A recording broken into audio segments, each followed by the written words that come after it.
Hello, मैं Abhishek Shah, final year MBBS student of Shanti Niketan medical college. तो new medical colleges जो है तो उसमें से एक मेडिकल कॉलेज जो है तो फर्स्ट राउंड में ही पार्टिसिपेट करेंगे, काउंसलिंग में पार्टिसिपेट करेगा। ठीक है, तो वो है PKG medical college. And PKG medical college का जो फीस स्ट्रक्चर है वो अपडेट हो चुका है एंड आप जाकर ऑफिशियल साइट में देख सकते हैं। तो इस वीडियो में मैं उसी को लेकर जो है थोड़ा आपके साथ डिस्कस करूँगा। उसके साथ साथ देखो एक चीज़ और बता दूँ मैं, तो न्यू मेडिकल कॉलेज और भी ओपन हो सकते हैं और second round, third round and stay vacancy round में। तो इसके लिए आप ज़रूर काउंसलिंग में पार्टिसिपेट करना। हो सकता है कि लास्ट ईयर जैसे कि थर्ड राउंड या फिर सेकंड राउंड में बहुत ही ज़्यादा रैंक तक कॉलेज मिल गया था, तो इस साल भी हो सकता है कि आपको प्राइवेट कॉलेज मिल जाए स्टेट कोटा के थ्रू। ठीक है, एंड मैनेजमेंट कोटा के थ्रू तो आपको मिल ही जाएगा। अगर आपका 12 लाख 14 लाख रैंक है, मतलब पास मार्क्स है, फिर भी आपको मिल जाएगा। ठीक है, तो अब बात है काउंसलिंग के लिए। अगर आपको हेल्प चाहिए, काउंसलिंग में कुछ समझ नहीं आ रहा है, तो ज़्यादा इधर उधर ना घूम के, क्योंकि देखो बहुत सारे ऐसे काउंसलर्स हैं जो कि बहुत सारे बच्चे का एक साथ काउंसलिंग करवाते हैं। तो वहाँ पर जाओगे तो आपको नहीं टाइम दे पाएगा, तो फिर अच्छे से काउंसलिंग नहीं होगा आपका। ठीक है,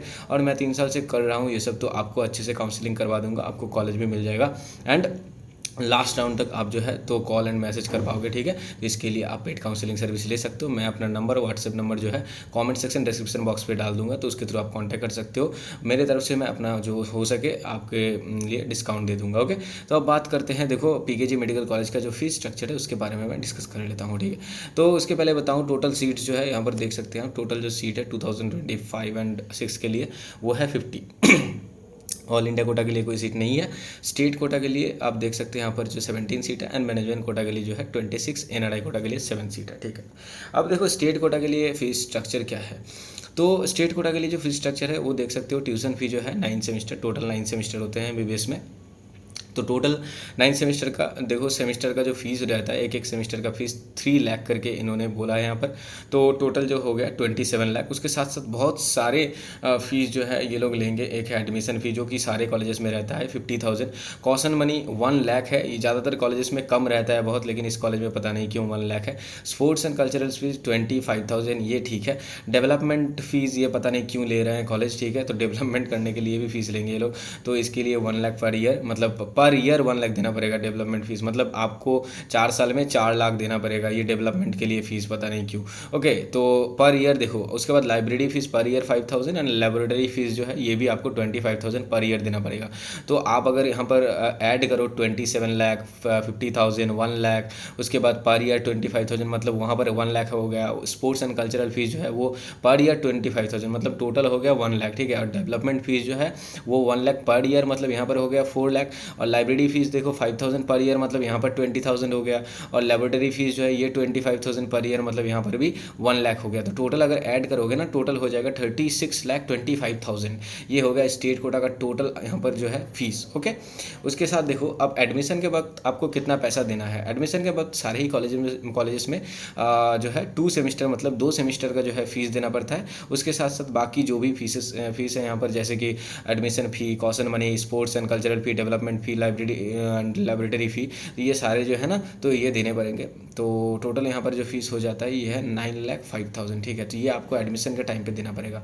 उसके साथ साथ सारे ही कॉलेज में जैसे कि बैंक गारंटी देना पड़ता है, इस कॉलेज में भी आपको बैंक गारंटी देना पड़ेगा। ठीक है, और यहाँ पर मतलब जो है आप यहाँ पर देख सकते हैं 7,55,000 का जो है पर ईयर, मतलब 25, 26, 27, 28 के हिसाब से आपको बैंक गारंटी देना पड़ेगा। एंड यहाँ पर आप देख सकते हैं मोड ऑफ पेमेंट जो है आपको डिमांड ड्राफ्ट देना पड़ेगा। नाम देख सकते हैं यहाँ पर Pradeep and Kusum Ghosh family foundation के नाम पे। बैंक डिटेल्स यहाँ पर दिया हुआ है। ठीक है, अकाउंट नंबर, आईएफएससी कोड सब कुछ दिया हुआ है।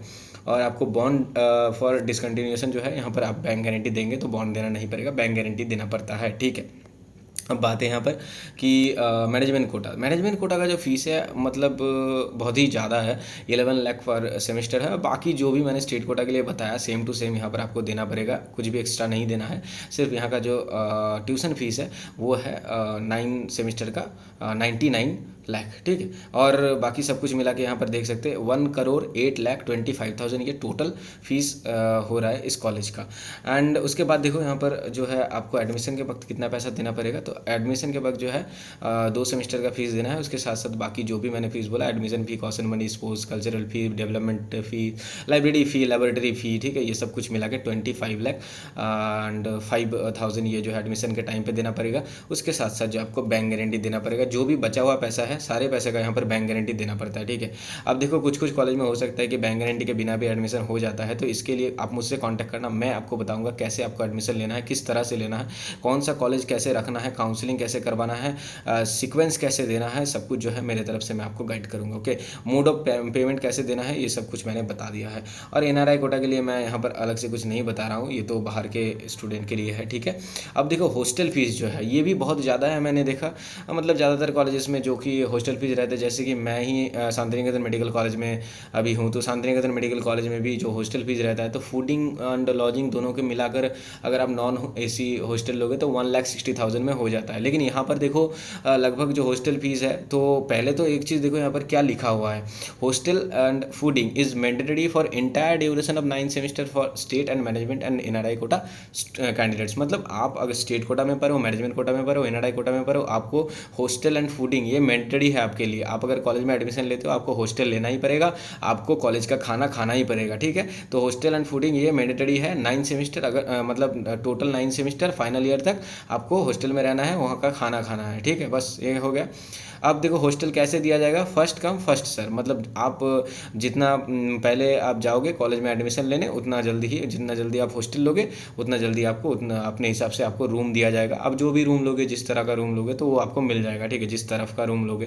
एंड उसके बाद जो है हॉस्टल का देखो रजिस्ट्रेशन फीस भी है 16,000 वन टाइम ये देना है, और सारे हॉस्टल में कॉशन मनी देना पड़ता है 10,000, ठीक है, सारे हॉस्टल में ही रहता है। एक चीज़ मैंने नहीं बताया, देखो यहाँ पर ऊपर का जो एक फीस था जो कि कॉशन मनी, जो कि कॉलेज का एक कॉशन मनी था 1 लाख, तो ये आपको वापस कर दिया जाएगा आप जब कॉलेज छोड़ दोगे। ऊपर यहाँ पर देखो जो लिखा हुआ है कॉशन मनी, ठीक है। एंड ये सारे ही मैनेजमेंट कोटा, स्टेट कोटा, सारे ही कोटा के लिए।